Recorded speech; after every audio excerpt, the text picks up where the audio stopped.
Good day, everyone. So, my name is Ana J.G. Bacarisas, and my topic is all about collective bargaining and labor relation. So, the introduction of this topic is American illustrate both the important role of labor relation in running a business and the influence of competitive challenges on the nature of labor relation. To be more competitive, American must reduce cost but also improve the customer experience. This common goal is what binds management and labor together in a search for improved competitiveness. So first, what is collective bargaining? So collective bargaining is the process in which working people through their unions negotiate contract with their employers to determine their terms of employment. So the example of this is including pay, benefits, hours, leave, job health and safety policies, ways to balance and family. Management is also important in this topic. So the management most basic decision of management is whether to encourage or discourage the unionization of its employees. So it may discourage union because it fear higher wage and benefits costs.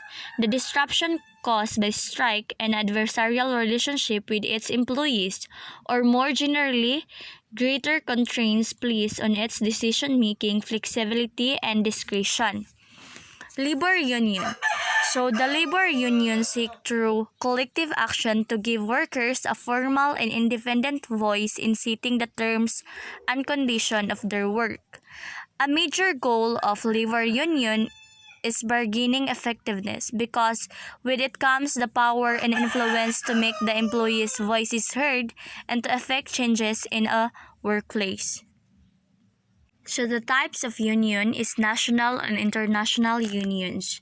The most union members belong to a national or international union. In turn, most of national unions are composed of multiple local units and most are affiliated with the American Federation of Labor and Congress of Industrial Organization.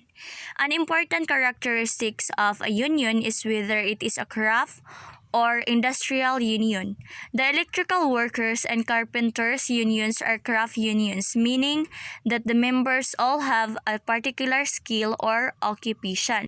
Craft union are responsible for training their members and for supplying crafts workers to employees. So the for example of craft union is would come to a union hiring hall, which would decide which carpenters to send out. Thus, craft workers may work for many employers over time. Their constant link being to the union, a craft union bargaining power depends greatly on the control it can exercise over the supply of its worker.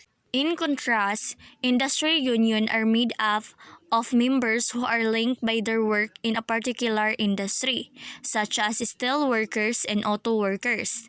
Typically, they represent many different occupations. Membership in union is a result of working for a particular employer in the industry. Changing employers is less common than it is among craft workers and employees who change employers remain members of the same union only if they happen to move to other employers covered by that union. The next type of union is local unions. Local unions, even when a national plays the most critical role in negotiating terms of a collective bargaining contract, negotiation occurs at the local level as well as over work roles and other issues that are locally determined. In addition, administration of the contract is largely carried out at the local union level. Consequently, the bulk of day-to-day interaction between labor and management takes place at the local union level. The last types of union is American Federation of Labor and Congress of Industrial Organizations. This is not a labor union but rather an association that seeks to advance the shared interests of its members' union at national level, much as the Chamber of Commerce and the National Association of Manufacturers do for their members' employers. An important responsibility of the AFL-CIO is to represent labor interests in public policy issues such as civil rights, economic policy, safety, and occupational health. It also provides information and analysis that member union can use in their activities organizing new members, negotiating new contracts, and administering contracts. Union security. The survival and security of a union depends on its ability to ensure a regular flow of new members and members' dues to support the services it provides. Therefore, unions typically place high priority on negotiating two contracts provision with an employer that are critical to a union security or viability. First, under check-off provision, a union contract provision that requires a employer deduct union dues from employees' paychecks. Close CHOP. It is a union security provision requiring a person to be a union member before being hired illegal under NLRA. Union SHOP. A union security provision that requires a person to join a union within a certain amount of time after being hired. Agency SHOP. A union security provision that requires an employee to pay union membership dues but not join a union. Maintenance of membership. Unions rules requiring members to remain members for a certain period of time, such as the length of a union contract. And lastly, right to work laws. State laws that make union shops maintenance of membership and agency shops illegal.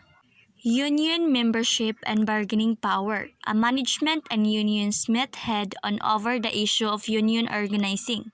Increasingly, employers are actively resisting unionization in an attempt to control costs and maintain their flexibility. Unions, on the other hand, must organize new members and hold on to their current members to have the kind of bargaining power and financial resources needed to achieve their goals in future organizing and to negotiate and administer contract with management. Union and management interaction contract negotiation. So this majority of contract negotiation take place between union and employees that have been through process. In most cases, management has come to accept the union in an organization that is must work with. But when the union has just been certified and it is negotiating its first contract in 27 to 37% of cases. So according to Richard Walton and Robert McCarthy suggested that labor relation management negotiation could be broken into 4 sub-processes. So the first, distributed bargaining. This is the part of the labor management negotiation process that focuses on dividing a fixed economic pie. For example of this, that the union get larger share of the pie, management has a smaller share. It is a win-loss situation. The next is integrity bargaining. It it seeks solution beneficial to both sides. So if the management needs to reduce labor costs, it could reach an agreement with the union to avoid layoff, in return for the union agreeing to changes in work rules that might enhance productivity. So the third is attitudinal structuring. It refers to the relationship and level of trust between the negotiation. This is where the relationship is poor. It may be difficult for the two sides to engage in integrity bargaining because there is little trust that the other side will carry out its part of the deal. For example, the union may be reluctant to agree productivity, enhancing work rule changes to enhance job security. If in the past it has made similar concessions but believes that management did not stick to its insurance of greater job security. The last sub-process is intra-organizational bargaining. It focuses on the conflicting objectives of factions within labor and management.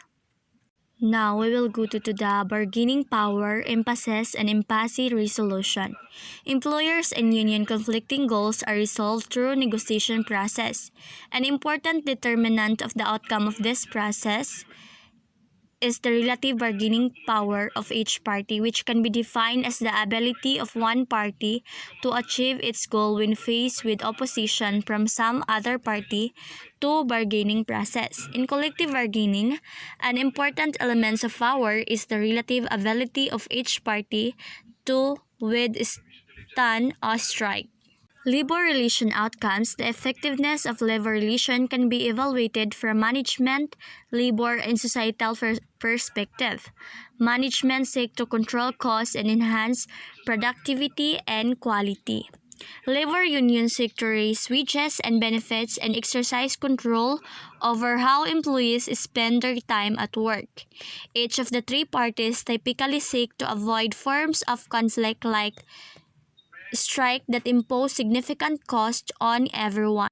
First is a strike.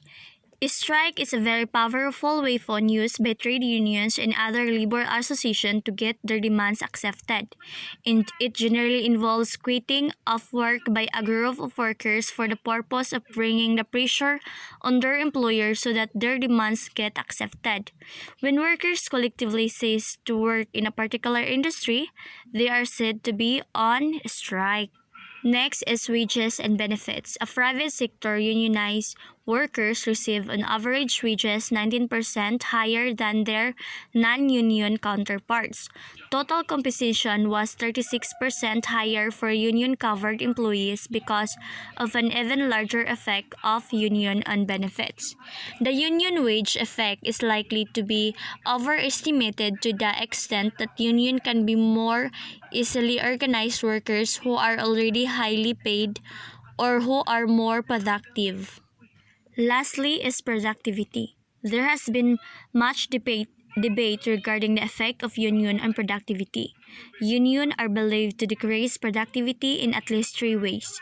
First, the union pay advantage causes employees to use less labor and more capital per worker than they would otherwise, which reduces efficiency across society. Next is union contract provision may limit permissible workloads, restrict the tasks that particular workers are allowed to perform, and require employees to use more employees for certain jobs that they otherwise would. And lastly is strike slowdowns on working to rule result in lost production. On the other hand, union can have positive effect on productivity. Employees, whether member of a union or not, communicate to management regarding how good a job it is doing by either the exit or voice mechanism. Exit refers to apply leaving the company to work for a better employer. This is the end of my topic. Thank you for watching.